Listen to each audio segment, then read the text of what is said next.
Hello বন্ধুরা, আজকে তোমাদের সাথে শেয়ার করব তেঁতুলের টক ঝাল মিষ্টি আচার।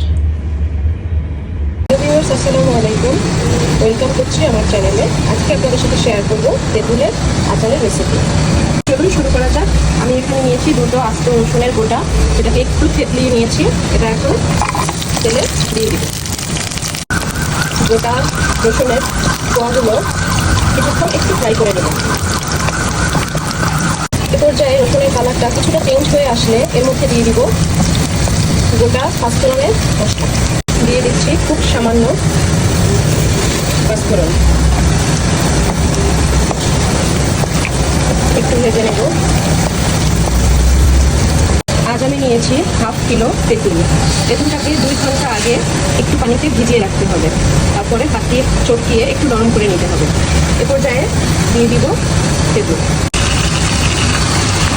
দিয়ে দিলাম তেঁতুল। এখন এগুলোকে অনবরত নাড়তে হবে।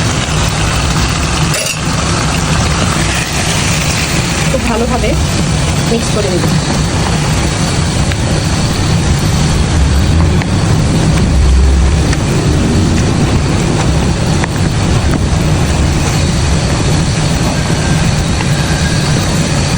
হাফ কেজি চিনি। যেহেতু তেঁতুল টকটা একটু বেশি, তাই একটু মিষ্টি মিষ্টি করে খেতে চাইলে টক ঝাল তো চিনিটা বেশি করেই দিতে হবে।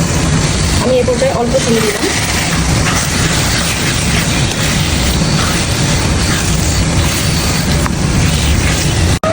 ভালোভাবে মিক্স করার পরে আবারও চিনি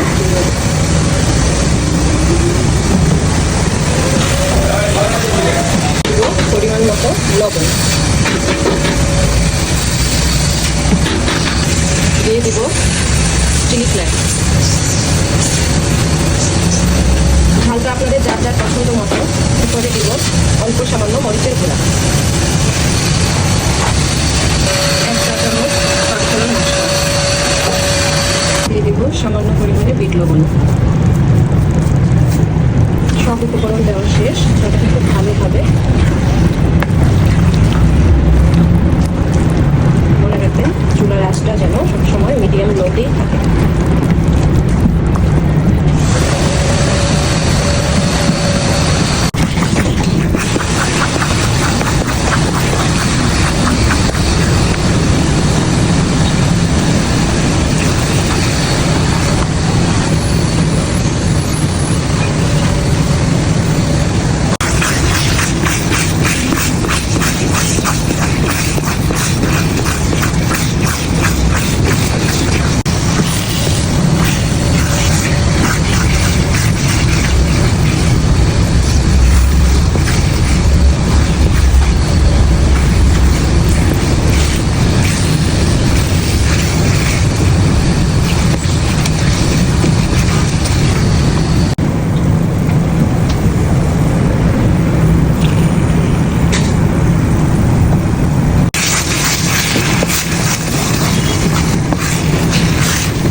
Wow, Mommy, this is very tasty. Wow, yummy.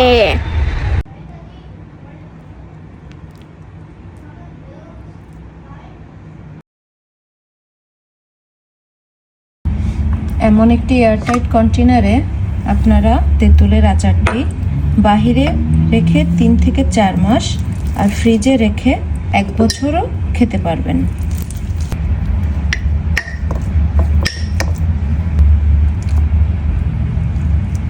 এই তো হয়ে গেল আমার তেঁতুলের আচার।